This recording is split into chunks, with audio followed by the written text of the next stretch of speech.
اقوام متحدہ کے ایک تحقیقاتی کمیشن کے مطابق اسرائیل غزہ میں فلسطینیوں کے خلاف نسل کشی کا مرتکب ہوا ہے۔ نسل کشی کا مطلب ہے کسی گروہ کو ان کی قوم، رنگ و نسل یا مذہب کی بنیاد پر مکمل یا جزوی طور پر ختم کرنے کا ارادہ رکھنا۔ اس ڈیفینیشن کو نازی جرمنی کی جانب سے 6 لاکھ یہودیوں کے قتل عام کے رد عمل میں منظور کیا گیا تھا اور یہ اقوام متحدہ کے ایک معاہدے کے تحت طے کی گئی ہے۔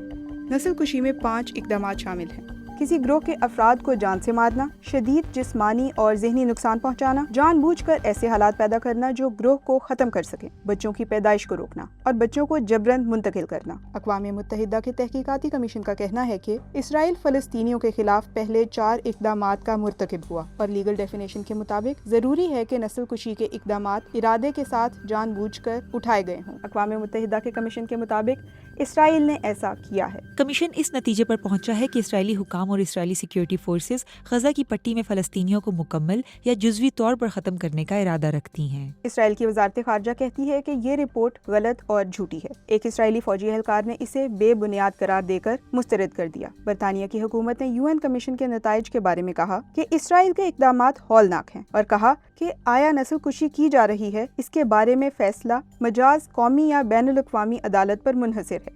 انٹرنیشنل کورٹ آف جسٹس ایسا ہی ایک ادارہ ہے۔ 2023 میں جنوبی افریقہ نے وہاں اسرائیل کے خلاف مقدمہ دائر کیا اور دلائل دیے کہ وہ نسل کشی کر رہا ہے۔ اس مقدمے کا فیصلہ آنے میں کئی سال لگیں گے۔